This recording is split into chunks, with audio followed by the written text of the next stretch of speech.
Mania में आपका स्वागत है। आज हम डिस्कस करेंगे 7 मई 2020 का द हिंदू समाचार पत्र। उससे पहले चलेंगे 6 मई के प्रश्नों की तरफ। पहला प्रश्न, नई शिक्षा नीति की रूपरेखा किस समिति द्वारा बनाई गई? तो इसका जवाब हो जाता है आपका के कस्तूरी रंगन समिति। हमने डिस्कस किया था इसको। भारत में एकमात्र मिश्रित यूनेस्को विश्व विरासत स्थल है। तो हमने डिस्कस किया था कि जो यूनेस्को है विश्व विरासत स्थल डिक्लेयर करती है, तो हमारे देश में 29 विश्व विरासत स्थल है, जिसमें इसको 3 श्रेणियों में रखा जाता है। एक आपका कल्चरल, दूसरा है प्राकृतिक, तीसरा है मिश्रित। तो मिश्रित में केवल एक विश्व विरासत स्थल है, कंचनजंगा राष्ट्रीय उद्यान। तो हमको इसलिए याद रखने की आवश्यकता है, महत्वपूर्ण हो जाता है। ईरान की नई मुद्रा का नाम क्या होगा? तो जैसे कि हमने डिस्कस किया था, तोमान नई मुद्रा के रूप में चलाने जा रहा है ईरान, जिस एक तोमान का वैल्यू 10,000 रियाल होगा। भारत का सर्वोच्च खेल पुरस्कार कौन सा है? राजीव गांधी खेल पुरस्कार। ये 1991 में प्रारंभ हुआ था। ये चीज़ आपको जानने की आवश्यकता है। अब हम चलेंगे आज के द हिंदू समाचार पत्र की तरफ, और सबसे पहली न्यूज इसमें है, virus tally crosses 50,000 mark, number of death surges to 1771। तो ये कोविड की रिपोर्टिंग है और बता रहे हैं कि 50,000 मार्क्स क्रॉस कर चुके हैं जो वायरस जो संक्रमित लोग हैं, और उसके बाद 70 से 71 डेथ्स हो चुकी हैं। रिकवरी रेट भी हमारे यहाँ 1000 से ज़्यादा हो रही है। संभावना रिकवरी और अच्छी हो, वायरस का संक्रमण कम हो और जल्दी से हम इस समस्या से उबर पाएँ। अगली न्यूज है, Indian returning on navy ships may have to pay up. तो जैसे कि हम जान रहे हैं कि जो विदेश में हमारे भारतीय साथी फंसे हुए उनको वापस लाया जा रहा है, तो वही बोल रहे हैं। इसमें न्यूज़ ये है कि जो शिप्स से आ रहे हैं उनको भी अपना किराया पे करना पड़े, शायद ऐसा है। तो अगली न्यूज़ है, top Hizbul commander killed in Kashmir police. तो जो अभी हम देख रहे थे 2-3 दिन से कश्मीर में काफ़ी हिंसा हो रही थी, मतलब जो वहाँ के आतंकवादी जो संगठन है वहाँ पे वो अटैक कर रहे थे हमारे मिलिट्री पे और सब चीज़। तो वहाँ का एक हिजबुल कमांडर था, जो टॉप हिजबुल कमांडर था, रियाज नायकू, वो कल ऑपरेशन में मारा गया, सैन्य ऑपरेशन में। ये इसने बुरहान वानी के साथ भी काम किया था। तो ये चीज़ आपको जानने की आवश्यकता है, मतलब एक रेगुलर न्यूज ऐसी है। अगली न्यूज है, hacker sees security flaws in Aarogya Setu. तो एक हैकर, जो एथिकल हैकर, हैकर कौन होता है? हैकर मतलब होता है कि जो आप कोई एप्लीकेशन में कोई सॉफ्टवेयर में एंट्री कर ले बिना जानकारी की, यानी कि उसकी जो भी कमियां हैं उनको फ़ायदा उठाते हुए अनऑथराइज्ड एंट्री कर ले, वो हैकर है। तो एक हैकर ने बताया कि आरोग्य सेतु एप्लीकेशन में क्या समस्याएं हैं। समस्याओं में जैसे इन्होंने बताया कि इसमें ये पता चल सकता है कि कौन व्यक्ति कहाँ पे, जैसे कि इसने बताया है कि पार्लियामेंट में जो है 3 संक्रमित लोग हैं, एक होम मिनिस्ट्री में संक्रमित लोग हैं। तो मतलब इसने बताया कि मुझे इसे पता है। तो बताया कि डाटा प्राइवेसी का इशू है, लेकिन क्लेरिफाई किया गवर्नमेंट ऑफ इंडिया ने, ऐसा नहीं है, हम केवल उन्हीं माध्यमों को ले रहे हैं जो हमारे लिए ज़रूरी हैं, और हम प्राइवेसी का बराबर ख्याल रख रहे हैं। ये चीज़ इन्होंने बताया है। अगली न्यूज़ है आपकी, wedding industry in doldrums as families postpone events due to lockdown. तो जैसे कि बता रहे हैं, जो मैरिज हॉल और जो भी इसे वेडिंग संबंधित इंडस्ट्रीज़ थी, इन जो भी अर्थव्यवस्था वेडिंग संबंधित चलती थी, वो ठप है, क्योंकि शादियां इस समय रुकी हुई है लॉकडाउन की वजह से। ये चीज़ बताई है। अगली न्यूज आपकी, doubling time of covid in capital is 11 days says minister. तो मंत्री जी ने कहा, दिल्ली के एक मंत्री ने कहा है कि जो दिल्ली में जो है डबलिंग टाइम है 11 दिन का है। तो डबलिंग टाइम क्या है, ये हमको जानने की आवश्यकता है। डबलिंग मतलब दोगुना, यानी कितने समय में केसेस की संख्या दोगुना हो जाएगी, उसे डबलिंग टाइम कहते हैं। ये चीज़ आपको थोड़ा ध्यान देना है, बार बार आती है न्यूज़ में, डबलिंग टाइम क्या है। अगली न्यूज़ है आपकी, Kerala tribal women scales new Heights of success. तो श्री धन्या सुरेश हैं, ये माननीय जी जो है केरला से पहली एसटी कम्युनिटी से, यानी शेड्यूल्ड ट्राइबल कम्युनिटी से पहली जो है आईएएस ऑफिसर्स हैं।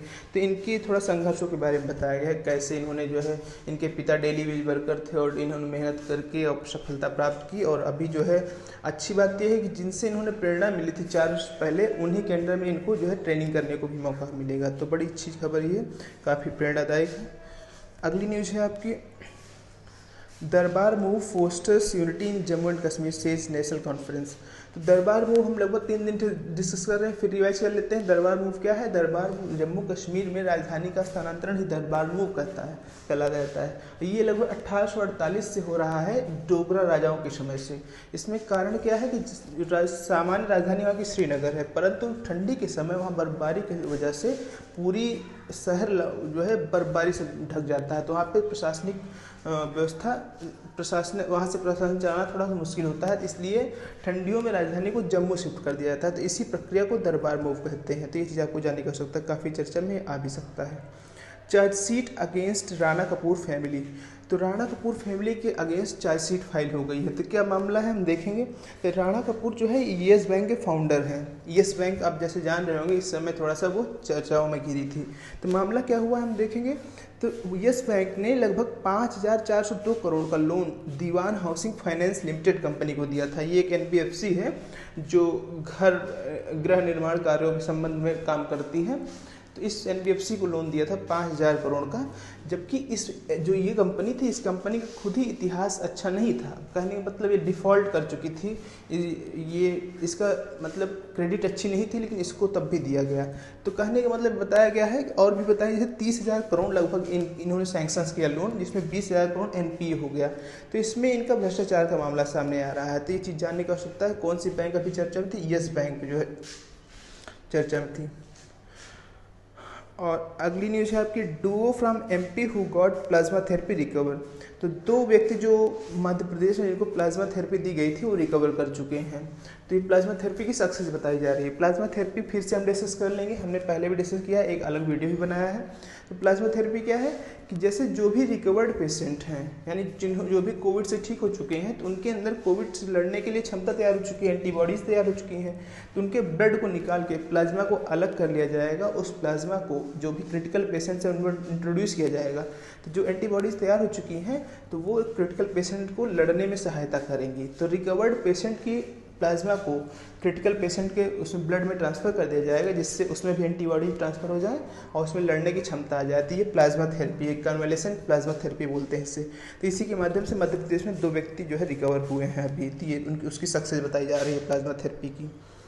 अगली न्यूज आपकी, जैसे कि बताया कि अगली न्यूज आपकी ये है पब्लिक वो फॉल इन की ट्रीटमेंट कैटेगरीज। तो जैसे कि देख रहे हैं लॉकडाउन हो गया है, तो बताने को जो मुख्य जो है अभी ट्रीटमेंट कैटेगरी, इसमें आयुष्मान भारत स्कीम की बात किए हैं हमने। तो आयुष्मान भारत योजना क्या है ये चीज़ जानेंगे हम। तो ये विश्व की सबसे बड़ी मेडिकल हेल्थ इंश्योरेंस स्कीम है। विश्व की सबसे बड़ी मेडिकल हेल्थ इंश्योरेंस स्कीम है। इसके अंतर्गत जो भी इंश्योर्ड फैमिलीज हैं उसमें प्रत्येक फैमिली को 5 लाख पर ईयर का बीमा होता है, यानी कि 5 लाख कोई भी इलाज मुफ्त करा सकते हैं जो भी इस फैमिली इसके अंतर्गत कैटेगरी में आई है वो। तो 10 करोड़ फैमिलीज़ को इसमें जो है टारगेट किया है, 10 करोड़ फैमिली को हम ये बीमा पहुंचाएंगे। तो मतलब ये है। तो देखिए इसके अंतर्गत बताया गया है कि जैसे एक ग्राफ बताया गया है इसमें, तो किस में कमी आई है। तो जो देखो कैंसर के क्षेत्र में और हार्ट संबंधी जो है बीमारियों के क्षेत्र में, और जो है जो भी कार्डियोथोरैसिक और वैस्कुलर सर्जरी, इन सर्जरी में कमी आई है। जनरल मेडिसिन की खपत में केवल बढ़त आई है। यानी बताया है कि कोविड बीमारी के होने से अन्य बीमारियां जो है पर्दे के पीछे चली गई हैं। मुख्यतः ध्यान कोविड पे आ गया है और डॉक्टर्स और हॉस्पिटल्स भी अन्य बीमारियों को उतना नहीं ध्यान दे रहे हैं, बल्कि कोविड क्योंकि हमारे पास सबसे बड़ी समस्या है। Police arrest boys locker room group admin. तो बॉयज़ लॉकर रूम के जो बॉयज़ लॉकर रूम है, इसके ये ग्रुप है, एक इंस्टाग्राम पे एक ग्रुप है, इसके एडमिन को पुलिस ने अरेस्ट किया है। तो क्यों अरेस्ट किया है संभवतः आप जानते भी होंगे, नहीं जानते हैं तो हम थोड़ा सा बैकग्राउंड से जानते हैं क्या मामला है। तो इंस्टाग्राम पे एक ग्रुप चलता था बॉयज़ लॉकर रूम। इसमें क्या होता है, कुछ लोग जो भी इसमें इन्वॉल्व थे, उस ग्रुप के मेंबर्स थे, वो सब एक दूसरे से मतलब कि जो है चाइल्ड पोर्नोग्राफी संबंधित मटेरियल शेयर करते थे और उसके बाद मतलब आपत्तिजनक टिप्पणियाँ करते थे महिलाओं पर, महिलाओं की जो है अभद्र फोटो शेयर करते थे। तो ये सब थोड़ा सा अनैतिक कार्य करते थे। तो एक महिला ने रिपोर्ट किया पुलिस को कि ऐसा ऐसा मामला है। तो उसके रिपोर्ट के संज्ञान लेते हुए उस बॉयज़ लॉकर ग्रुप के जो बॉयज़ लॉकर रूम है, ये ग्रुप है, इस ग्रुप के सदस्यों को मतलब पुलिस वहाँ तक पहुँच बनाना शुरू की और आज उसके ग्रुप एडमिन को भी इन्होंने वो कर लिया है, मतलब अरेस्ट कर लिया है। तो हम देखेंगे इसके संबंध में क्या हमारे पास न्यायिक प्रक्रिया है, क्या हमारे पास कानून है। तो बाल यौन शोषण या फिर मतलब बच्चों को यौन शोषण से बचाने के लिए एक एक्ट है हमारा POCSO act, prevention of sexual offence against child ना। तो ये चीज़ था, ये 2012 में एक्ट आया था। इसमें चाइल्ड यानी इसमें बालक को या बाल को कैसे डिफाइन किया गया है, कोई व्यक्ति जो 18 वर्ष से कम आयु का होगा वो बाल मतलब इसके अंतर्गत, इस कानून के अंतर्गत आएगा। इसमें चाइल्ड पोर्नोग्राफी को एक ऑफेंस के रूप में बताया गया है यानी कि जो चाइल्ड से रिलेटेड कोई भी अभद्र टिप्पणी करता है या फिर जो है उसको फिजिकली असॉल्ट करता है या फिर उससे संबंधित अनैतिक फ़ोटोज शेयर करता है, अनैतिक टिप्पणियाँ करता है, तो उसको उसके अंतर्गत सजा मतलब दंड माना गया, मतलब कि ऑफेंस माना गया। और दंड इसमें क्या है, 3 वर्ष से लेके आजीवन कारावास तक का दंड इसमें है पॉस्को एक्ट के अंतर्गत। ये चीज़ जानने की आवश्यकता है आपको। अगली न्यूज़ है pigs die are suspected hog cholera in Meghalaya. जैसे कि आप जान रहे होंगे कि वहाँ पे अफ्रीकन स्वाइन फीवर जो है असम में फैला हुआ है, और जो मेघालय है असम से सटा हुआ है, मेघालय में हॉग कॉलरा की संभावना जताई जा रही है। ये भी एक स्वाइन फीवर है पिग्स का। तो ये चीज़ आपको जानने की आवश्यकता है। Microwave oven turns sterilisation unit. तो जो आईआईटी है उड़ीसा का आईटीआई बेरहमपुर है, इसने एक बढ़िया इन्वेंशन की है। क्या इन्वेंशन किया है, जो माइक्रोवेव होता है हमारा, माइक्रोवेव जानते ही होंगे जो खाना बनाने का काम आता है, एक अप्लायंस, किचन अप्लायंस है। तो इसको इन्होंने थोड़ा सा मॉडिफाई कर दिया है, उसमें इन्होंने अल्ट्रा वायलेट लैंप लगा दिया है। अल्ट्रा वायलेट लैंप से क्या होगा, अल्ट्रा वायलेट लाइट्स इसमें निकलेगी, तो यदि कोई वस्तु हम इसमें रख देंगे तो कुछ मिनट के बाद, अगर कुछ समय के बाद निकालेंगे तो वो मतलब इन्फेक्शन फ्री हो जाएगी। जैसे मोबाइल हो गया, कंप्यूटर्स हो गए, लैपटॉप्स हो गए, इलेक्ट्रॉनिक गैजेट्स हो गए, इनको तो हम स्प्रिट से धो नहीं सकते, इनको तो हम डिसइंफेक्टेंट कर नहीं कर सकते हैं लिक्विड से, क्योंकि ख़राब हो जाएगा। तो इनको डिसइंफेक्टेंट करने के लिए हमको अल्ट्रा वायलेट डिसइंफेक्टर की आवश्यकता होती है। और हमने बात भी की थी कि इससे पहले भी डीआरडीओ ने एक इन्वेंशन की थी यूवी ब्लास्टर नाम करके, कि अगर उसको 12x12 के कमरे में रख दिया जाए तो 10 मिनट में वो पूरा कमरे को डिसइंफेक्टेड कर देगी। तो ये उसी तरह एक और सस्ता और बहुत बढ़िया इन्वेंशन है आईटीआई बेरहमपुर उड़ीसा के द्वारा। उसमें उन्होंने क्या किया, माइक्रोवेव ओवन में अल्ट्रा वायलेट लैंप लगा दिए हैं, इससे स्टेरिलाइजेशन यूनिट काम करेगा। Notice to Mizoram on hospitals dictate. तो मिजोरम के हॉस्पिटल ने एक डिक्टेट जारी किया है, एक सूचना जारी की, उसमें बोला है कि जिनके पास भी वोटर आईडी नहीं है उनको हम जो है मेडिकल सुविधाएं भी नहीं उपलब्ध करा पाएंगे, खासकर जैसे चाइल्ड डिलीवरी ऐसी कुछ। तो मेडिकल आईडी नहीं है मतलब क्या हुआ, जैसे देखने हमने डिस्कस किया था इसके पहले कुछ दिन न्यूज़ में 2-3 दिन पहले कि चकमा एक जनजाति है, उसको वो बताया जा रहा है, मतलब बांग्लादेश से मुख्यतः माइग्रेंट करके आई है, ये मिजोरम में भी पाए जाते हैं। तो उनको कुछ दिन पहले उनको वोटिंग राइट से उनको बैन कर दिया गया था, वोटिंग राइट देने से। अब उनके पास वोटर आईडी कार्ड नहीं है तो उनके खिलाफ भेदभाव की बात की जा रही थी। ये चीज़ न्यूज़ थी। हमको जानना है कि चकमा जनजाति किस संबंधित है मिजोरम से, इतना जान लीजिए आप। European economy faces historic recession. तो जो यूरोपीय अर्थव्यवस्था है वो ऐतिहासिक मंदी का शिकार हो गई है। तो हम देखेंगे मंदी क्या है, मंदी या रिसेशन होता क्या है। तो हमारी अर्थव्यवस्था में मंदी या रिसेशन को कुछ इस तरह से डिफाइन किया गया है कि जैसे 2 क्रमागत त्रैमासिक या 2 क्रमागत चतुर्थांश में अगर जीडीपी की वृद्धि दर नकारात्मक हो तो उसे मंदी कहा गया है।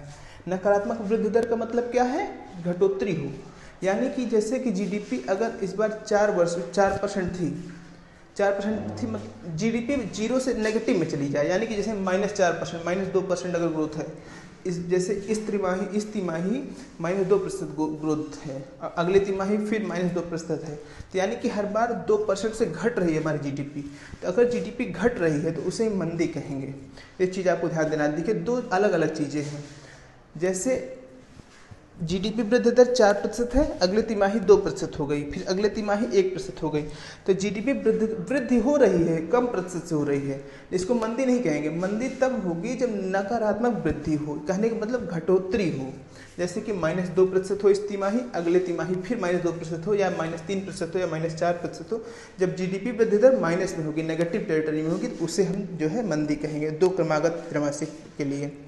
अगली न्यूज़ है a lab at the heart of US China virus spread. तो जैसे कि हम जान रहे हैं कि बार बार अमेरिका जो है अमेरिका जो है चाइना पे आरोप लगा रहा है कि ये एक चाइना के एक लैब से जनित वायरस है कोरोना वायरस। तो वही बताया जा रहा है कि चाइना में एक लैब है जो लगभग 1500 वायरसेस के प्रजातियों को रखा हुआ है, संरक्षित किया हुआ है। तो आरोप इसमें लगा रहा है यूएसए कि इसी लैब से उसमें ओरिजिनेट हुआ है वायरस।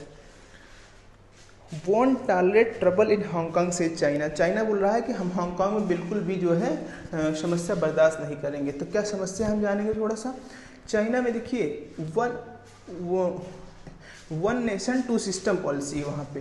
1 नेशन 2 सिस्टम क्या है, मतलब कि एक देश में दो व्यवस्था मतलब से क्या है, हांगकांग क्या था आपका, पहले ब्रिटिश टेरिटरी था, ब्रिटिश की कॉलोनी थी। लेकिन जब 1990 के दशक में ब्रिटिश जाने लगे तो वो हांगकांग जो कि चाइना के निकट था और काफ़ी सिमिलरिटीज भी थी, और चाइना का पहले वो राज्य की क्षेत्र होता था, तो चाइना को वापस कर दिया। लेकिन ये कहा कि भाई देखो ऐसा है, हम लोकतंत्र के प्रचारक हैं और यहाँ पर लोकतंत्र होना चाहिए और यहाँ के लोग लोकतंत्र के आदी हैं। तो ये हुआ कि ठीक है, हमारे यहाँ साम्यवादी व्यवस्था है, आप लोकतंत्र की बात कर रहे हैं, तो हम कुछ समय के लिए लगभग 50 वर्षों के लिए इनको जो है ऑटोनॉमी देंगे, यानी कि अपने आप स्वशासन की अनुमति देंगे। इनको चाइना का सॉवरेनिटी यानी चाइना के अंतर्गत ही रहना पड़ेगा, लेकिन इनको हम विशेष थोड़ा सा सिस्टम देंगे। तो इसको 1 नेशन 2 सिस्टम कहा जाता है, ये हांगकांग तो उसी में था। तो जैसे कि पिछले वर्ष एक वहाँ पे अधिनियम पारित हुआ था कि कोई व्यक्ति यदि हांगकांग में मतलब अगर कोई वो करता है, क्राइम करता है, कोई मिस्टेक करता है, कोई अपराध करता है, तो उसको चाइना में भी, चाइना के कोर्ट में भी उसे सजा सुनाई जा सकती है। तो ये हांगकांग वासियों को लगा कि हमारे अधिकारों का उल्लंघन है, इसी पर उन्होंने खूब मतलब प्रोटेस्ट स्टार्ट कर दिया, काफ़ी लंबा प्रोटेस्ट चला था। तो ये मामला था, तो वही कह रहा है। अब फिर अभी थोड़ा सा प्रोटेस्ट स्टार्ट हुए हैं, तो वही उसने फिर जो है चिंता जताई, कहा कि बिल्कुल हम इसको बर्दाश्त नहीं करेंगे। अगली न्यूज़ है, Iran pledges crushing response to arms ban. तो ईरान, जैसे कि हम जान रहे हैं कि ईरान और अमेरिका में काफ़ी टेंशन चल रही है। 2015 में एक न्यूक्लियर डील हुई थी, किसके बीच में हुई थी, P5 plus Germany with Iran. P5 मतलब यूनाइटेड नेशंस सुरक्षा परिषद के जो 5 परमानेंट सदस्य हैं, कौन कौन से हैं, अमेरिका, रूस, ब्रिटेन, फ्रांस और आपका चाइना, 5 ये हैं। और उसके साथ जर्मनी, अमेरिका, रूस, फ्रांस, ब्रिटेन, चाइना, जर्मनी, ये उनके साथ किसकी हुई थी, ईरान की डील हुई थी कि भाई आप जो है परमाणु का हथियारों के लिए प्रयोग नहीं करोगे, साधारण या ऊर्जा के लिए प्रयोग कर सकते हो, सिविल पर्पज के लिए कर सकते हो, लेकिन मिलिट्री पर्पज के लिए नहीं करोगे। तो ये मान गए थे। तो उसकी शर्त एक ये भी थी कि अंतर्राष्ट्रीय स्तर पर जो ईरान का बैन था कि आप आप जो है हथियारों को नहीं खरीद सकते हैं, वो बैन भी ख़त्म हो जाएगा। तो ये बैन अभी 2020 में ख़त्म होने वाला है। तो ईरान ने धमकी दी है, अगर इस बैन को ख़त्म होने को चाइना कोई आपत्ति करेगा, इसका हम बहुत मुंहतोड़ जवाब देंगे। तो ये चीज़ आपको जानने की आवश्यकता है। ईरान परमाणु समझौता क्या है, कब 2015 में हुआ था, और 2018 में इसे ट्रंप ने ईरान परमाणु समझौते से बाहर कर दिया। यूएसए को बोला कि भाई हम देखो ईरान इस समझौते को नहीं मानते हैं, समझौता ईरान की तरफ झुका हुआ है। काफ़ी न्यूज में था, आपको जानने की आवश्यकता है, इंपॉर्टेंट है। SBI to extend loan moratorium to NBFCs। जो स्टेट बैंक ऑफ इंडिया है उसने जो लोन मोरेटोरियम यानी कि 3 माह तक, जैसे आप कि 3 माह तक कोई भी इंस्टॉलमेंट देने की कंपल्सन नहीं है, यानी आप इंस्टॉलमेंट नहीं देते हैं तो आपका NPA नहीं घोषित किया जाएगा, वो चीज़ NBFC non banking financial companies पर भी लागू कर दिया है। NBFCs में पहले मोरेटोरियम नहीं लागू था, जो RBI ने राहत दी थी, NBFCs को राहत नहीं मिलती, सामान्य नागरिकों को राहत मिली थी। तो अब जो है SBI ने कहा है हम इसको NBFC को भी राहत देंगे कि हमको कंपलसरी नहीं, कि उनको टाइम देंगे हम पेमेंट के लिए। अगली न्यूज़ है, कोविड-19 to help accelerate e commerce adoption. तो IBM एक इंटरनेशनल MNC है, उसने कहा है कोविड-19 जो है ऑनलाइन मार्केटिंग में, ई-कॉमर्स के जो है एडॉप्शन में, ई-कॉमर्स को बढ़ावा देने में काफ़ी मदद करेगा। तो ये तुलना कर रहे हैं कि जैसे कि डिमोनेटाइजेशन हुआ था, उससे काफ़ी हमारे ऑनलाइन पेमेंट सिस्टम को बढ़ावा मिला था, तो लोग ऑनलाइन पेमेंट तब से करना ज़्यादा कर दिए थे। उसी के बाद जैसे कोविड-19 हो गया है, तो ये आपका संक्रमण है, तो इससे अब लोग स्टोर्स पे जाना कम या दुकान पे जाना कम करेंगे और लोगों की आदत भी हो जा रही है, तो अब ई-कॉमर्स का प्रयोग बढ़ा देंगे ये। अगली न्यूज़ है, plastic industry seeks government support to resume exports. तो विश्व में प्लास्टिक की बढ़त जो है काफ़ी बढ़ती मांग है, क्योंकि जो सभी देश देखिए लघु उत्पादन ठप है, तो इसमें इंडस्ट्री जो भी है, इंडियन इंडस्ट्री से काफ़ी उम्मीद है विश्व को, तो एक्सपोर्ट बढ़ाने की बात की जा रही है। और एक अगली न्यूज़ है, Calcutta universities digital collection goes online. तो इस लॉकडाउन के चलते, जैसे कि आप समझ रहे हैं, सभी शैक्षिक कार्यक्रम स्थगित किए गए हैं, तो कलकत्ता विश्वविद्यालय ने अपने सभी जितने भी जो कलकत्ता विश्वविद्यालय की जो लाइब्रेरी है, उसने भी सभी मटेरियल को ऑनलाइन उपलब्ध करा दिया है। तो ये एक बड़ी अच्छी पहल थी। तो ये आज की न्यूज़पेपर डिस्कशन थी। इससे संबंधित हम कुछ आज प्रश्नों को डिस्कस करेंगे। प्रश्न कुछ इस प्रकार से हैं, हाल ही में कौन सी बैंक में भ्रष्टाचार का मामला सामने आया है? Yes bank, HDFC bank, ICICI bank, देना बैंक। इसका जवाब आपको कमेंट बॉक्स में देना है। अर्थशास्त्र में रिसेशन या मंदी को किस प्रकार परिभाषित किया गया है? निम्न GDP वृद्धि दर, दूसरा 2 क्रमागत तिमाही नकारात्मक GDP वृद्धि दर, निम्न GDP वृद्धि एवं बेरोजगारी, या उपर्युक्त सभी। प्रश्न संख्या 3 है, 2015 ईरान परमाणु समझौते में कौन सा देश नहीं शामिल था? यूएसए, रूस, जापान, ब्रिटेन। इनका जवाब आपको कमेंट बॉक्स में देना है। ये थी आज की डिस्कशन। बहुत बहुत धन्यवाद।